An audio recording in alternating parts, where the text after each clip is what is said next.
But start recording and see who shows up. All right. Any word from SBL yet? No, none yet. And I'm getting a little antsy because Yeah. it's supposed to be like within the week. Yeah. My experience is they're always at the very last minute. So Yeah. they'll be like, you'll hear back by March 1st. And March 1st, I'll get in one way or the other. All right. But I don't really know what to expect from regional. I think the Hebrew Bible section has a new chair since last time I went. So they all work a little bit differently. I think the chair was someone, I want to say in Seattle. Ah, cool. How's your reading going this week? It's going all right. Yeah, most of it was pretty good, but when I got to the last couple verses, there was some stuff going on. I don't know if it just wasn't happening for me the day that I looked at it, but It might be some challenging stuff, or it may have just been a challenging moment. yeah. All right. Well, since you're here, I guess you get to pick where we translate. Alex is showing up. That's good. Do you just want to start at the beginning, or somewhere in the middle, or what are you guys feeling? I feel like the beginning was felt a little easier. Yeah. So yeah, the introductory narrative stuff was pretty straightforward. So yeah. let's see here. I'll share recordings, and then we will find a nice place to start. How far did we get on Thursday last week? Do either of you remember? Jebusites and Hittites. That's right. Yeah, we got to verse 8. All right. Well, we can skip all that stuff. We just pick up at verse 9. See how far we can get. Double check that I'm recording. Yep. Share my screen again. All right. Well, Alex, since you were second here, you get to go first. So let's pick up Exodus 3:9. Va'ata hinehi sa'akat b'nei Yisrael ba'a ela v'gam ra'iti et halakats asher mitzrayim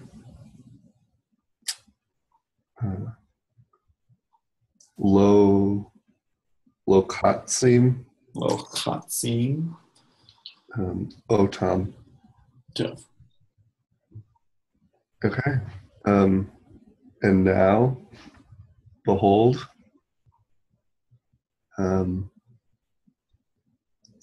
the cry of the sons of Israel has come. Allah to me. That's right. And a suffix right there. First person suffix? Shouldn't it be Eli? Yeah. The reason it is a comets here, I believe, is because of the Otnok. Oftentimes, our strong accents will change our vowels. So that's the reason why I think this is going on. Okay. And again, Gam? Yep, again or also. I have seen Ra'a, the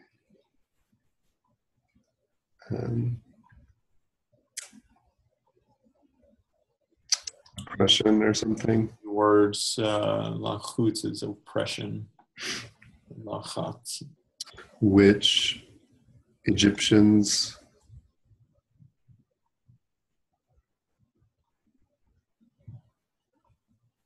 are oppressing them. Yeah. another word for oppression. Is it a participle? Yeah, so the Longman normally goes on infinitive constructs, but also we can find it on participles. So which the Egyptians are oppressing to oppress them. So all that meaning which the Egyptians are oppressing them. Oh, no, hold on. I'm being ridiculous again. This is actually just the same word. Lachutz, lachatz, and lachatz. Yep, it's just a participle now. I don't know why I get down these trails sometimes. Julie, how are you? I'm going to unmute you, whether you like it or not. I'm not too great. You're not too great. What's wrong? Just a cold. No, okay. Bad cold. So I'm kind of like fuzzy head, but I'm fine. Well, I'm I'm going to... glad we're meeting online, not in person. Yeah, okay. Me too. No need to share those germs. Yeah. All right. Well, do you feel like translating a little bit? I'll try. I've been pretty behind this week because of that. I have barely gone through this, but we're on Exodus 10, 3:10. Yep, that's right. It looks like. Vayata, Laka, Va'esh, Lahaka, El Par'ah, Paro. Paro, Vacho Se, Vahoche, Hotse. That's right.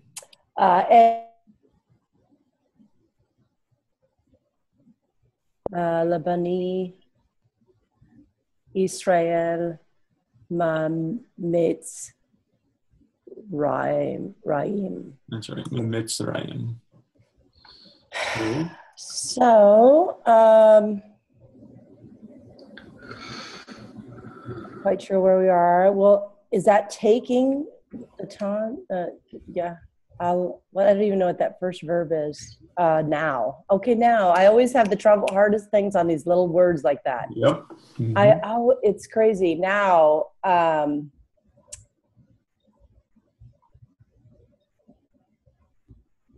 you know this one. To them. I'm sorry. I'm really having trouble with anything. This is from halak. The hay has fallen off. Oh, that's right. Okay, so now go. Mm-hmm. Go and to them. Shalak. And send you. I'm sending you. That's right. And go to them. I'm sending you. To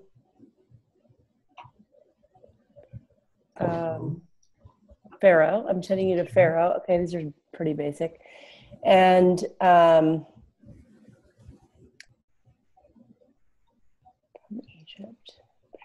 Egypt. And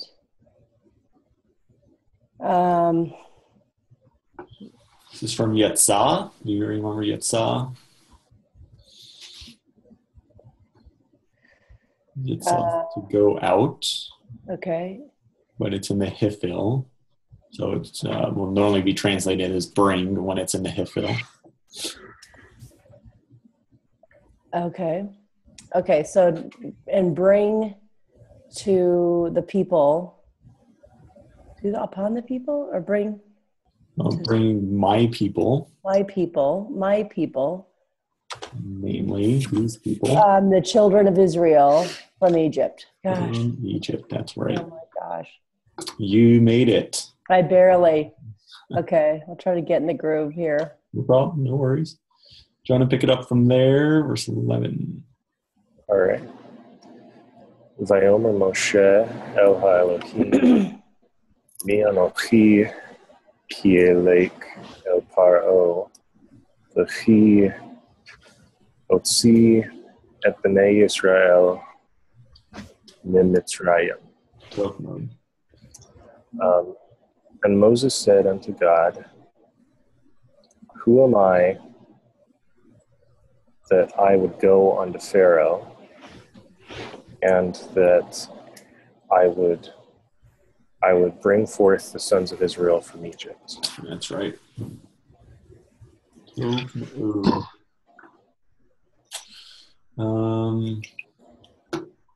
good. Alex, verse 12.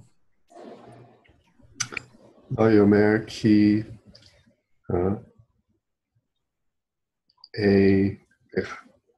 echaye. Yeah, that's right. It's 3 syllables. Ye. It's hard to say that. Echaye. That's right. Good. Imk. Imak. That's right.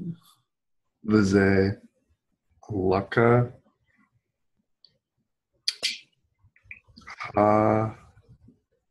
Havot. Just ha'ot. Ha'ot. Right. Ha'ot. Ki anoki. Shalachtika. That's right.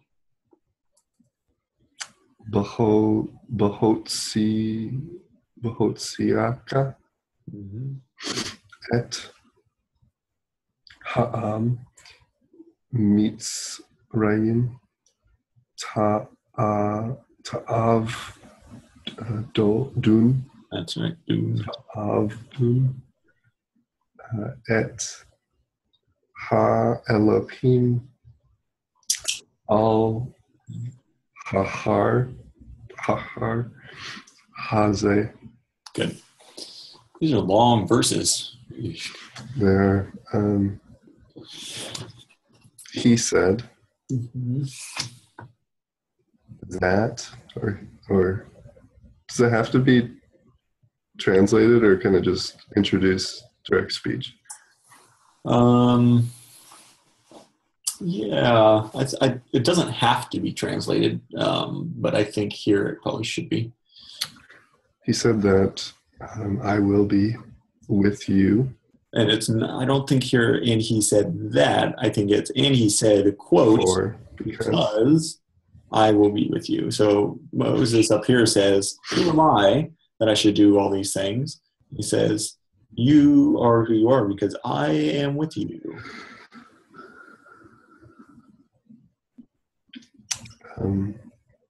And this to you, or will be to you. Yeah. A sign, or a sign. For I am sending you. Yeah. So this will be the sign for you that I have sent you. So the sign that I have sent you, and this is the sign right here. What follows?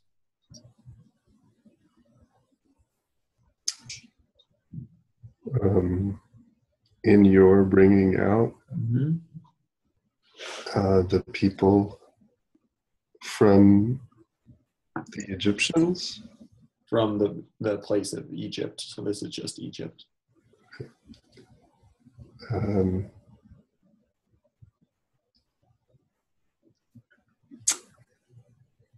You will do something. Mm-hmm.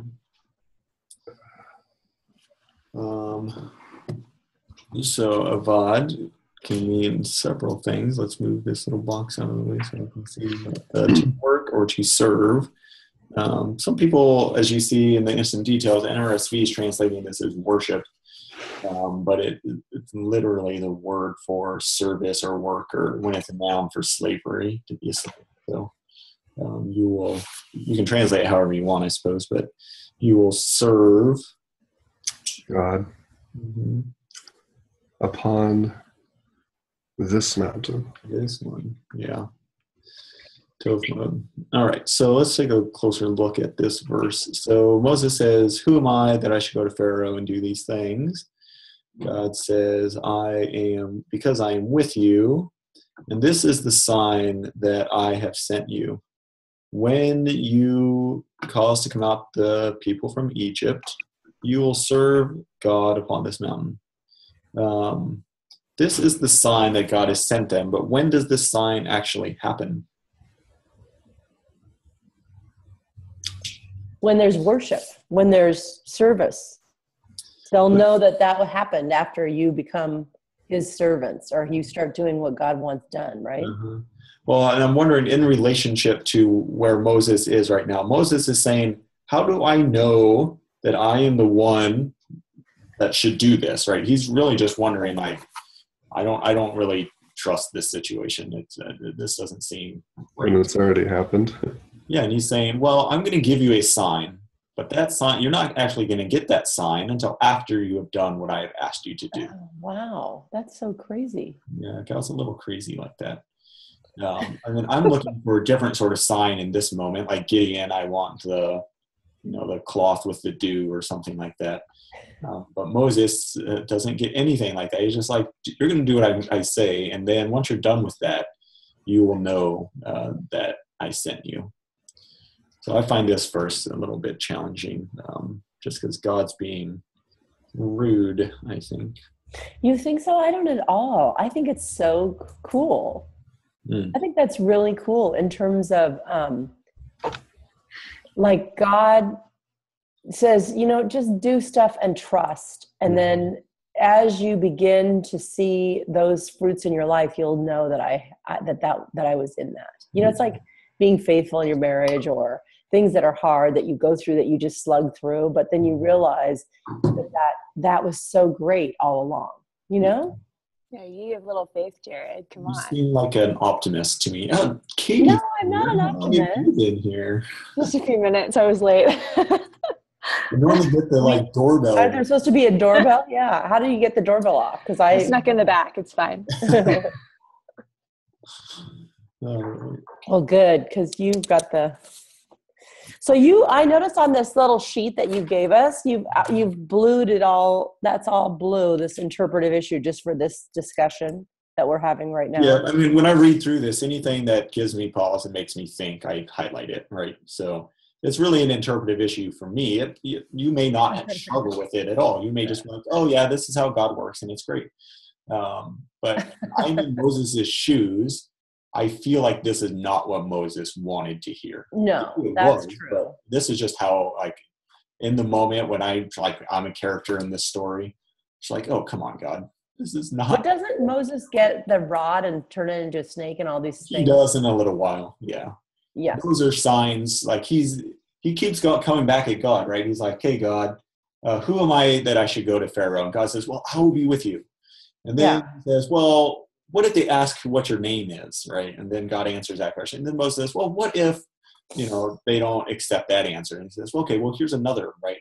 So they go back and forth in typical divine human conversation from the Old Testament, right? So yeah, I highlighted this just because I find it a rather interesting response by God. I find it really fascinating because my theology right now would say, what if we're only limited by our imaginations? And that would include our imagination of God. And so our inability to have peace is because we can't imagine how to have peace any other way than to just start bombing people. So that this so supports that idea, right? Kind of? I don't know. I find it. Yeah, I mean, I guess God is asking Moses to have a little bit of imagination here. Just, just trust, right? Sit back, do what I tell you to do. Everything's going to work out, right? And that takes a leap of imagination to think that God is actually going to do this. Because what experience does Moses have of God up to this point? Yeah, God was not very faithful in terms of making his world very pretty, but he did have deliverance. So, I mean, he was delivered as a little tiny boy, but for all Moses knows, that just happened, right? At least according to this story, Moses may or may not know much about God at all. This may be his first encounter with this divinity. Am I wrong? I mean, I don't. No, you're wrong, because he's already had something where he cared about the Hebrews and thought he needs to bring them out, and then he killed the guy, and that's why he's in Midian. Yeah, but has he talked to God yet? Has he encountered God in any significant way? I mean, he obviously knew something was wrong. He felt some kinship with the Hebrew people. he may, I mean, the Hebrew people may have been worshiping God, but from this passage at least, it seems that the Hebrew people have forgotten a lot about God. Moses says, "What is your name?" Right? He doesn't even know God's name. When back in that day, having a name for all of the gods would have been rather common, right? You know Marduk, you know Ra, you know all the gods, but he doesn't know this God's name, apparently. That's interesting. So, I mean, it's hard to understand, I think, to figure out what Moses knows and doesn't know at this point. But the author seems to suggest that this is his first real encounter with God. Well, let's continue on. I suppose, Katie, you need to read a little bit. Read on first. I have a less interesting question first. Oh, okay. There was something that threw me in that verse, Imach. That looks like a second feminine singular ending, but he's addressing Moses. So which word did you say? Imach here. Yeah. Okay, so I need a Bible. My Bible's in the other room. Does anybody have their Biblia Hebraica Studio in front of you? No, I gotta get mine. I wonder if we get a note about this. Sometimes the Masoretes get upset about stuff like this and they try to fix it. Because it's marked as second masculine singular, but Yeah. maybe with prepositions it's spelled a little bit different. Do you have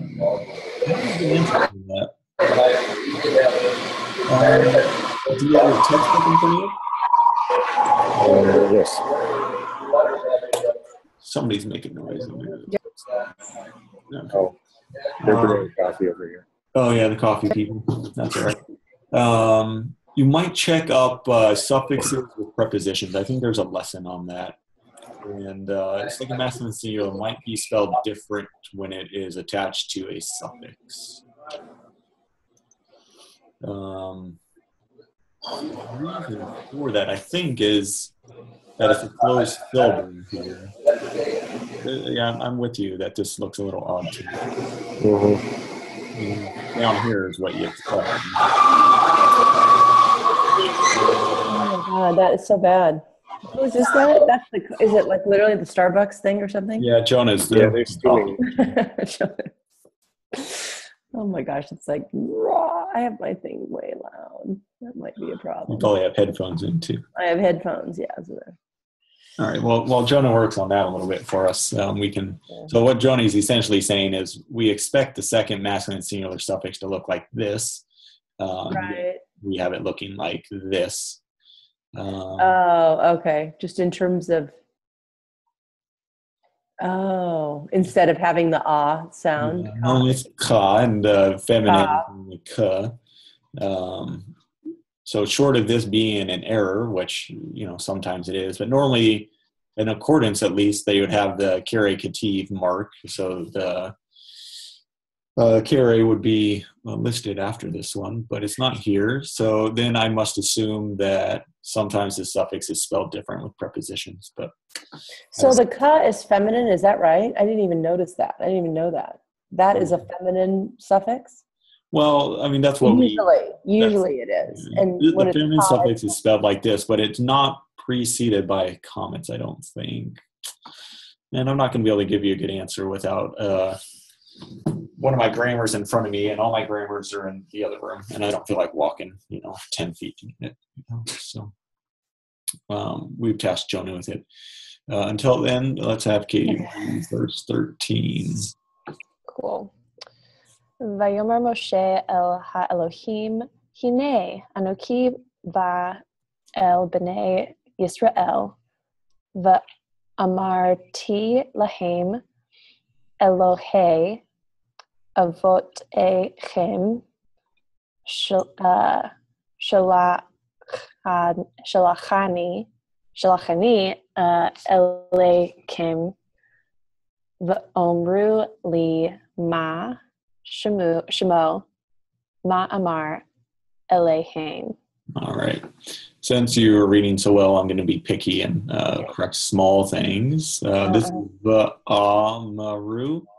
The only reason for that is this pause line here. It's not actually an accent.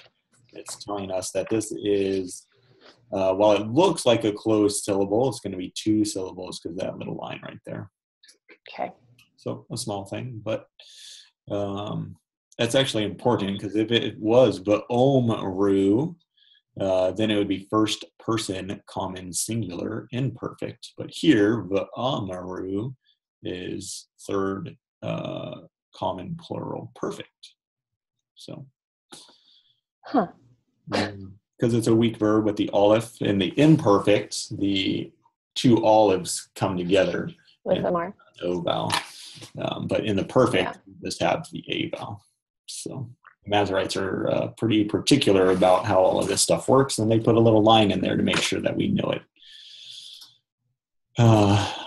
So like up here, we got this O up here. Mm-hmm. Okay, anyways, translate away. Okay. And Moses said to God, behold, I come, or I come? So it is participle. I am one who comes, or I'm going, something like this. Okay. Let's figure it out. We probably need to translate more to know exactly what he's saying. Okay, I am the one who comes to the sons of Israel, and I say to them, Mm-hmm. And I say to them, quote, to y'all, yeah, I am coming to send, and I am sending. Hold on a second. So what are you doing with all this here? I want to say, okay, so Elohe. Oh, your God. There you go. There we go. It's in constructs, so it's bound to avotechem. The God of your father. That's right. Oh, My computer keeps freezing. Okay, here we go. You have like a really excited face too. It's great. Yeah. Okay, the God of your fathers, I am sending. Parse this stuff out here. Is sending you shalachni. Oh, is sending you. So what is this? Let's break it apart. What's attached to the end of it? What's the knee part? It's imperfect. It's actually a suffix. It's a suffix. This is a suffix. Oh. First common singular suffix. It's sending me. Yeah, and this is third masculine singular perfect. Right. And this is our subject. So right. One of your fathers. Okay. Sent me to y'all. Y'all. And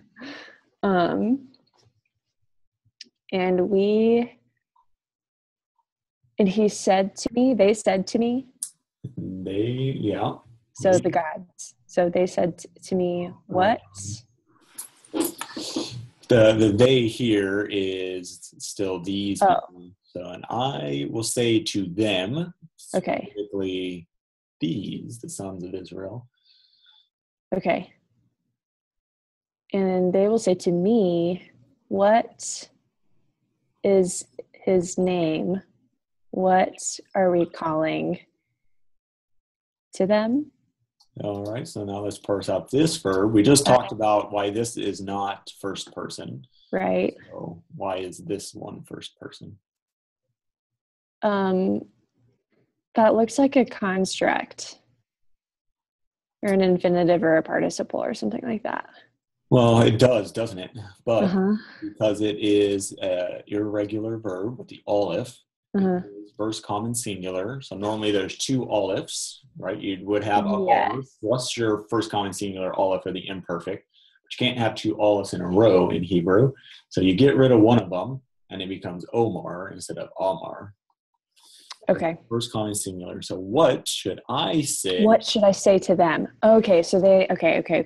Okay. So Moses is setting up this hypothetical situation. Right. He says, behold, I'm going unto the sons of Israel, and Uh-huh. I will say to them, the God of your fathers has sent me unto you. And they will say to me, what is his name? What should I say to them? Cool. So he's got this whole scenario in his mind. He's like, okay, God, I bet you can't answer this question, right? And this is God's answer. Jonah, did you find anything interesting? No, I looked at the attached pronouns lesson, the prepositions lesson. I looked at the Appendix B with all the ending paradigms. And It might not be in that. I mean, that's pretty advanced stuff. I'll have to pull out my reference grammar. I'm going to check it up. I might have an answer for you tomorrow. Okay. I've lost track of who's to read. So let's say Alex can read. Or Julie, is it? Whose turn is it? Anybody know? Alex. Oh. I think it's Katie's turn. Katie, just keep going. Low. Low I Kane. think it's Alex and then me. Okay. Go for it, Alex. 14. Vayomer Elohim El Moshe. Echaye Asher Echaye. Vayomer Kol Tamar Livne Yisrael Echaye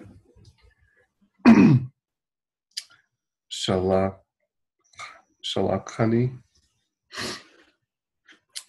Aleichem. All right. This verse is very similar to the last one that you read, Alex.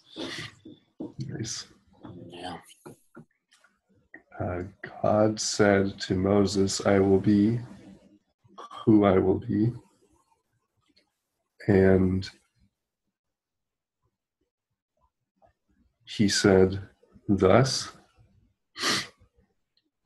you will say to the sons of Israel, I will be, sent me to y'all. That's right. Very good. Katie's super excited. All right. I mean, this is a rather important verse in the life of Israel. Any thoughts or comments, questions about this one?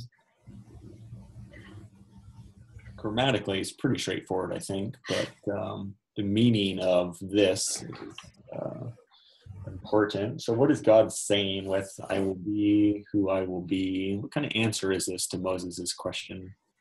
Such a crappy answer. None of your beeswax. Yeah. Come on, God. Like he's giving these non-answers. Every time Moses asks a question, he's like, nah, I'll be who I will be, right? You guys are hard on God, I think. I'm going to pray for you. Please do. I need it, Julie. I know, because, God's kind of like, I'm bigger than, I can't even begin to tell you. It's like your parent. As your parent, I'm going to say, I'm just your parent, okay?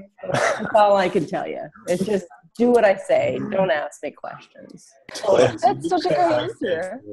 It's like textbook creation theology. Like, I'm God, I do what I want. Well, it's more like I can't begin. We don't have enough time. Okay. So just like, like you're saying to your kids, get your shoes on. We're going to go to the zoo. And they're like, blah, blah, blah, and you just put them on. I can't explain. There's not enough time to explain why you need your shoes on. You just need to put your shoes on. It's so obvious.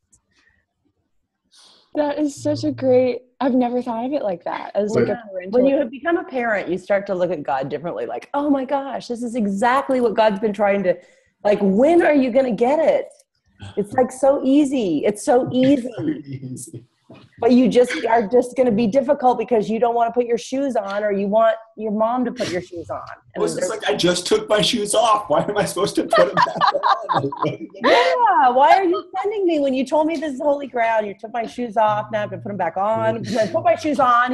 Moses doesn't ask God, do I put my shoes on and then go down there? Or do I stay barefoot? Yeah. Well, I find it really interesting, Julie, that you have quite thoroughly put yourself in God's shoes in this story. Well, I find myself very well-grounded in Moses' shoes. I'm feeling Moses, like his struggle and grief here, I think is really, really honest, right? Just like our kids are really honest with us. So like, I don't want to put my shoes on. Why? I can't tell you why. I just don't want to, right? There's a real honest sort of response. And the parents are just I'm kind of happy with my sheep out here in Midian. I'm kind of okay with that. Why would I need to do that? I mean, that's great. You got married. Everything's great. Like, what's the big deal? So, I find this great. That's what I like about stories is we can find ourselves in different places at different times. And we all find, there's not one way to look at this story. I appreciate that. What does this passage suggest about Israel's current knowledge of this God? Because good question. He's the God of their ancestors. Mm-hmm. It seems like they know him somewhat through their ancestors, but they've never known his name. Mm-hmm. Yeah, thoughts on that? Wow.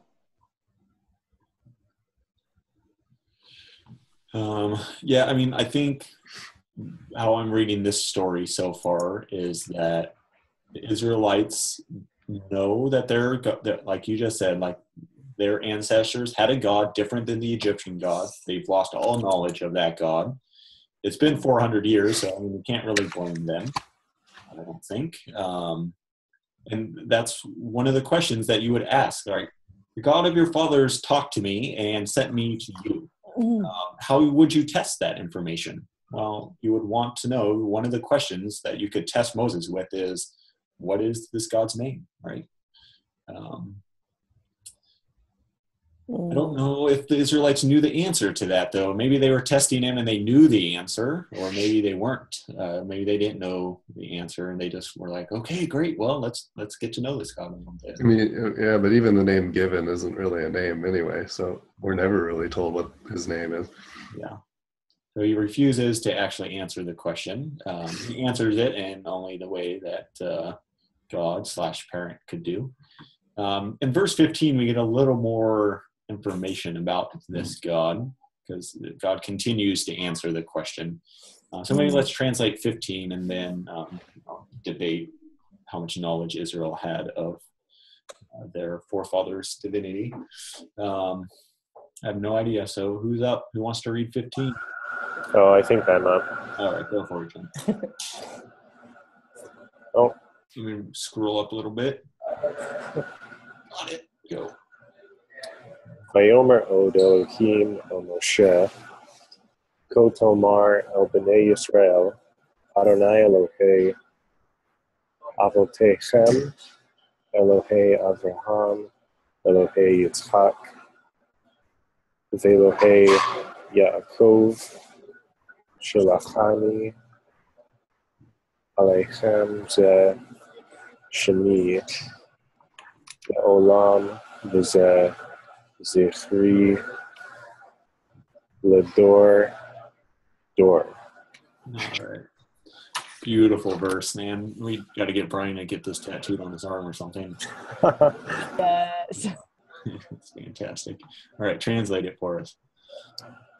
And he said, oh, was that still yet? Kind of, I think I translated it also here. Yeah, also is good. And God also said unto Moses, thus you'll say unto the sons of Israel, the Lord, the God of your fathers, the God of Abraham, the God of Isaac, and the God of Jacob, has sent me unto you. This this is my name forever, and this Zikri.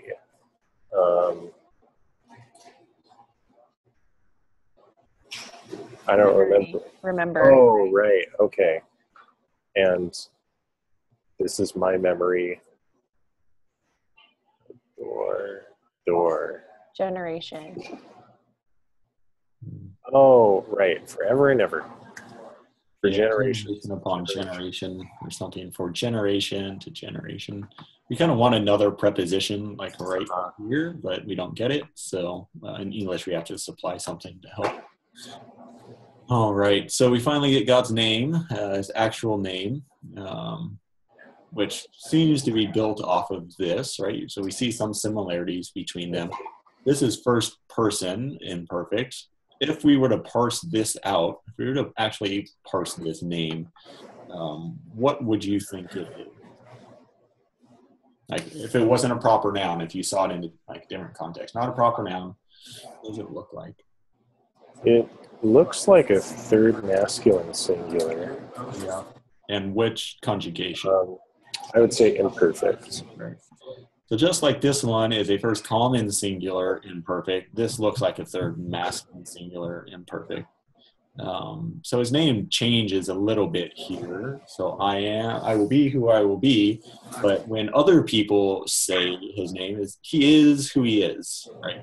He will be who he will be. That's kind of a fantastic name, I think, for a divinity. Tell us about your God. Oh, he is who he is. Don't worry about it. Don't worry about it. We don't know too much about this guy yet, so we'll figure it out. Yeah, but I don't think there's a couple of, I don't know why there's a doggish here in the shin. That has always eluded me. But other than, this is a rather straightforward verse, so it's like a really fantastic one, I think. Just to read in Hebrew is maybe part of a prayer, part of a blessing, this sort of stuff. Any thoughts on God's name and Moses going to the Hebrews? Just a few minutes. Does this, Alex, help answer your question in any way? Or?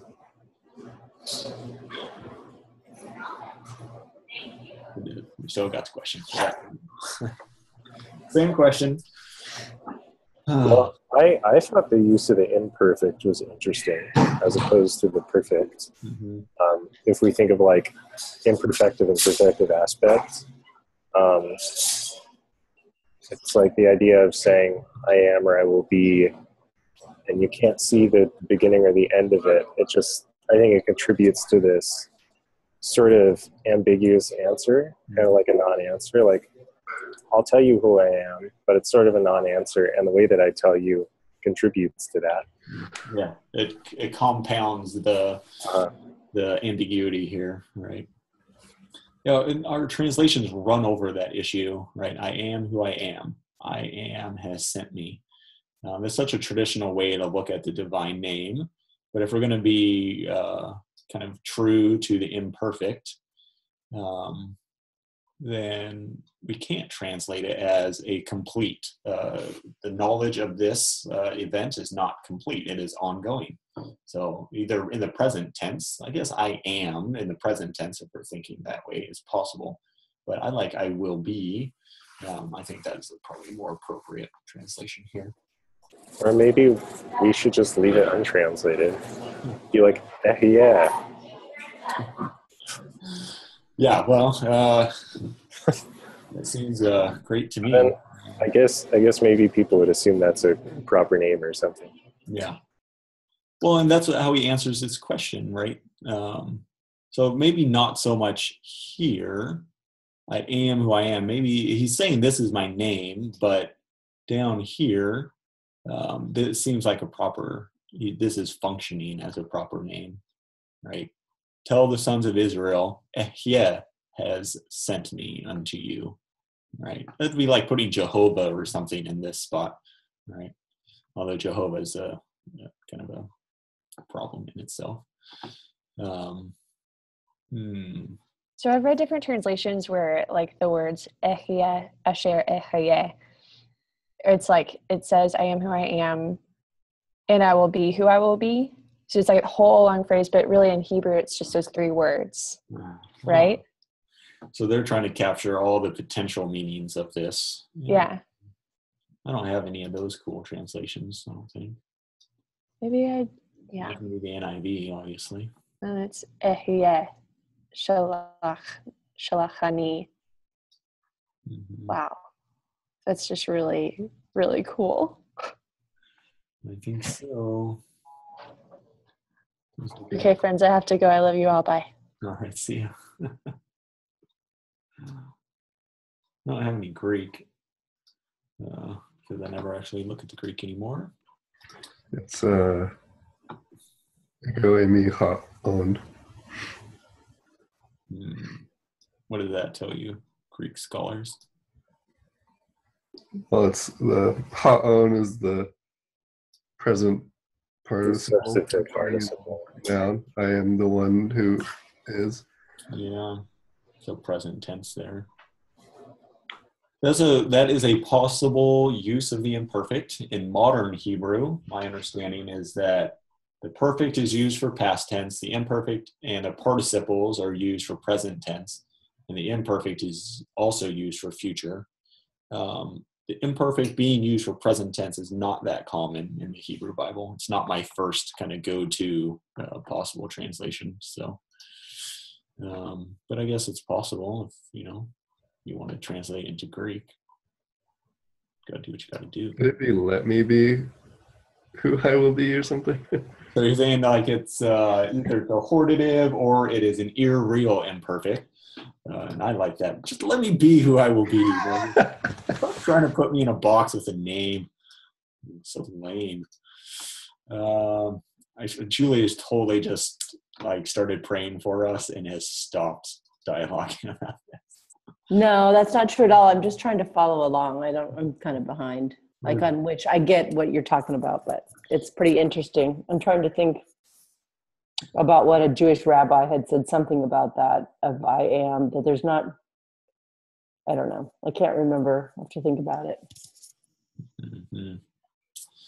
Jewish rabbis, they would have a really interesting perspective, I think. Mm-hmm. Yes. Finally found my Greek.